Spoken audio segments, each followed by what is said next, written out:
Hi, welcome to another Power Blast podcast. So, do you have any bad habits that you want to break? Let's talk about how to break bad habits and replace them with good ones. Stay tuned. Hey there, my friend. Perry Tinsley here, creator of the Power Blast podcast, the power of possibility, passion, and purpose. And we're going to talk about habits today, particularly bad habits. Not necessarily eliminating them, but replacing them with good ones. Because bad habits, they interrupt your life. They prevent you from accomplishing your goals. You probably have several of them. I know I do. And they can jeopardize your health, both mentally and physically, and really waste your time and energy. So I've been reading a book by James Clear called Atomic Habits. Took some notes, got some ideas. Actually saw him present at an event that I was at before a few weeks ago. And just thought I'd come on here and share some things, some tips that I learned, can pass them on to you. But first of all, we kind of break down why do we even have these bad habits, and is there really anything that we can do about it? Because what causes bad habits are typically two things, which I hadn't really considered before, but they boil down to typically stress and boredom. And most of the time, bad habits, they're just simply a way of dealing with these two.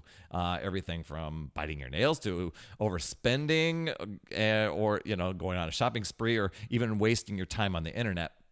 A lot of that time is just because you're stressed out or you're just bored. But it really doesn't have to be that way. You can teach yourself new and healthy ways to deal with stress and boredom, and you can substitute things in place of your bad habits. Now, there's like I said, I learned from James Clear, and I'll pop a link to the book if you want to check that out in the show notes. But he said you don't eliminate a bad habit, you replace it. All habits that you have, good or bad, they're in your life for a reason. They serve a purpose. In some ways, they benefit you, and other ways they don't. Because bad habits provide some sort of benefit. Like, and I think that's why it's very difficult to just eliminate them. So replacing them, putting something else there instead, can give you a similar benefit. So here's how to break a bad habit. First of all, choose a substitute for the habit. You need to have a plan ahead of time for how you're going to respond and face the stress and the boredom that prompts that bad habit. So what are you going to do when Facebook is calling you when you want to procrastinate? Well, you might just be productive and get a paragraph or something written on a report that you have at work. What do you want to do when you want to? I think that's one thing. I think for another, it might be maybe you're procrastinating your workout. So perhaps you set yourself up for success by sleeping in your workout clothes. So you're already ready. You've got one step ahead. And the other idea is to cut out triggers, as many triggers as possible. So if you eat cookies when they're in the house, throw them all away. For me, I just kind of got hooked on granola. If it was in the house, it wasn't like I just took a little bit. I was eating the whole bag. And so for one thing, it was just to not buy it. But if I did have it in the house, I made it very, very difficult to get to. I would actually hide it down in my garage. And my garage was not like right out the door. It was down 2 levels. So that was kind of a thing to do. If the first thing when you get home from work is you're just crashing on the couch, picking up the remote, then maybe it's hiding the remote in a different place. So you have to work for it. I know, maybe not the most convenient thing to do, but remember, you're replacing a habit that you want to break or want to get rid of. Your environment makes your bad habit easier and good habits harder. So working on changing your environment can really change your outcome. The other tip here is to join forces with somebody. Surround yourself with people who live the way you want to live. that's why within the health and fitness area, that's why I started creating online communities for people who are either doing a similar workout style or just wanted to commit for accountability, community, a bit of motivation and inspiration. And so we develop that.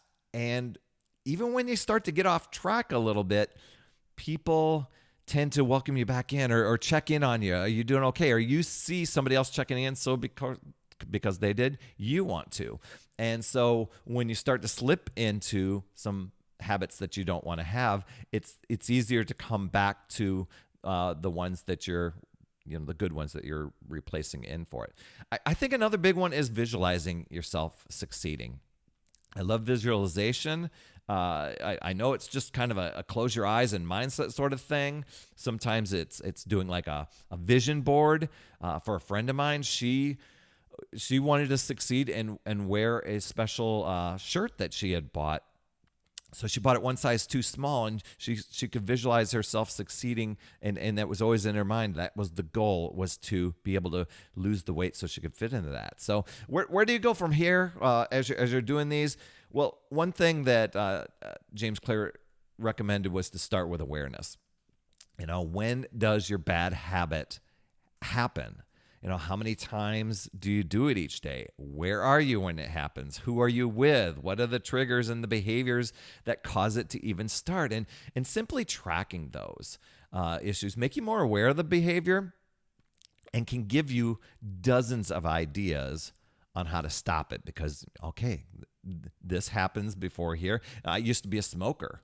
And so there were definitely key things that would happen, going to a bar and we get a beer, and first sip of beer, boom, the cigarette's got to come out. So, what if I eliminate those? What if I didn't go to the bar? Or what if I chose a different thing? What if I chose a different drink and just got water or seltzer or something like that?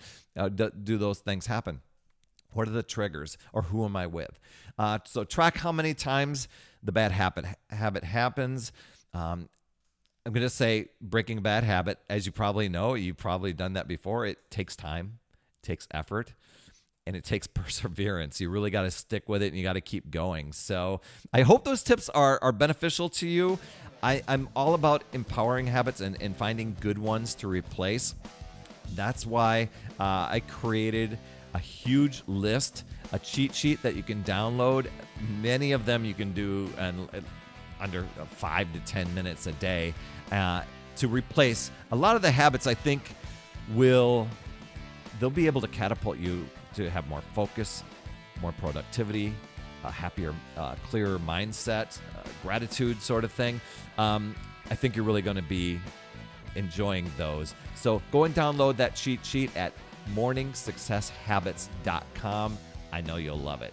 Thanks so much for tuning in. If you found this valuable, please pass it on to somebody that you know could benefit. And I always appreciate when somebody is going over and giving an honest rating and review in your podcast app, because it helps reach more people who can get these awesome tips. You absolutely rock, my friend. And as always, remember, it's never too late. We'll see you next week.